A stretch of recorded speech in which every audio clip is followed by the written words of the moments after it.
Hello, guys, gals, and non binary pals. Today I'm back with artists I listened to part 5. 5 more artists that you either know, don't know. Maybe you'll like them after this video. We'll see. Let's get into it. First up, I have Tony22, who started releasing music back in 2017. A lot of his earlier works I don't really listen to. It doesn't have like the same production value that his later music does, which I got into. But I will say he released an EP in 2020 called Lost on Earth with a song titled The World is Ending, Let's Make Out, and I think that is the most iconic title I have ever heard in my life. So I originally got into Tony22 because the TikTok promotion for Safe Place came on my For You page, and I really liked it. I started with his album he released in 2022 called 222, which I really like this album. I like Who Am I, Earth Boy, Sell Out, Shadow Work, all just some bangers overall in there. Pretty cool. Earth Boy probably being my favorite. And then in 2024, he released the album Divine Order. I'm also a very big fan of this one, especially The Internet is a Fucked Up Place, because it references something horrible that happened on the internet. And then there have been some releases and collabs since then, and I'm liked all of them so far, and I'm really excited to see where he goes from here. Next, we have Molly Elizabeth, who's relatively new to the music scene. She released her first ever single in 2025. I know her because of her latest release, Run Rabbit, which is how pretty much everyone knows her. She low-key blew up with that song.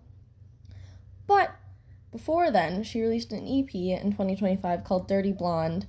This is actually a really decent EP. I really like her style and what she does with her music.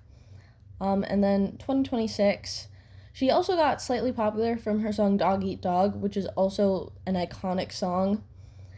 And then, we have Run Rabbit. She's teasing new music. We'll see what she has to bring coming forward, but I'm really excited. I think she has a lot of potential, and she's definitely for the people who like the weird music like Melanie Martinez. She just kind of has that vibe, and it's amazing. Then we have Girly, who has been on the music scene for forever. I don't know how exactly I got into her music. I just know that I have. It's probably because she's a bisexual icon, and I love that for her and for me.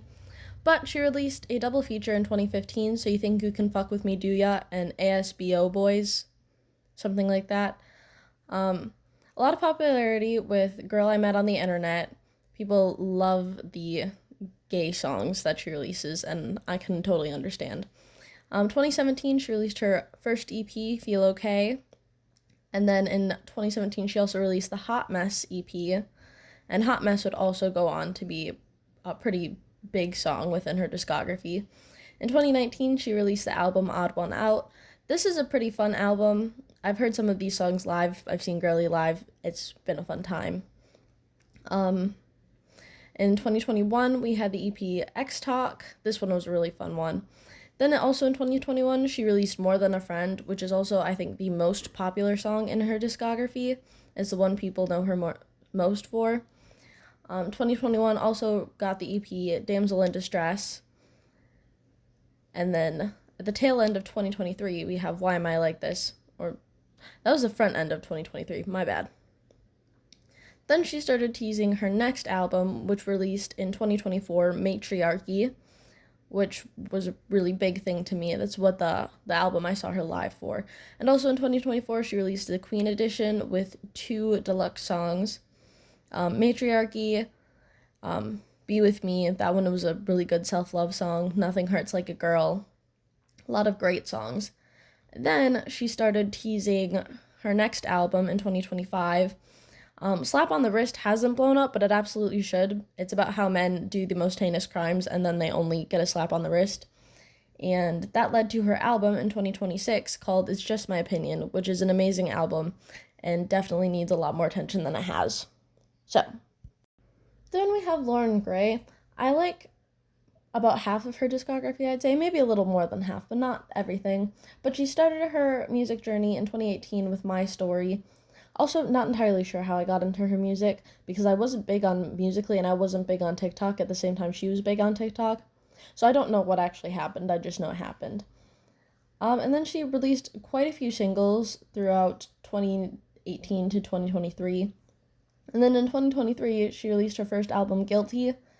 And then only featured on songs until 2025 when she released Monster, and I haven't heard anything since. So we'll see what her music brings. But I definitely am a big fan of her album.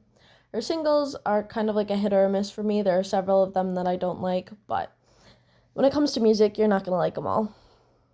Last on this list, someone that everyone is pretty much aware of, is Olivia Rodrigo. I've been with her since the beginning of her music career, and I knew her from Bizarre d'Arc mainly. But 2021, the song that started it all, Driver's License. Also in 2021, the album Sour. Really big, really huge. The numbers she was pulling, holy fuck. And then obviously we have the Guts album, followed by Guts Spilled, which was the deluxe version. She also released Can't Catch Me Now, which was for Ballad of Songbirds and Snakes. Absolutely gorgeous song. I have yet to find an Olivia Rodrigo song that I don't like. And my favorite thing is I saw her live on the Guts tour, and so I got to hear Obsessed live before it was actually released. I love bragging about songs that I hear live before they're released.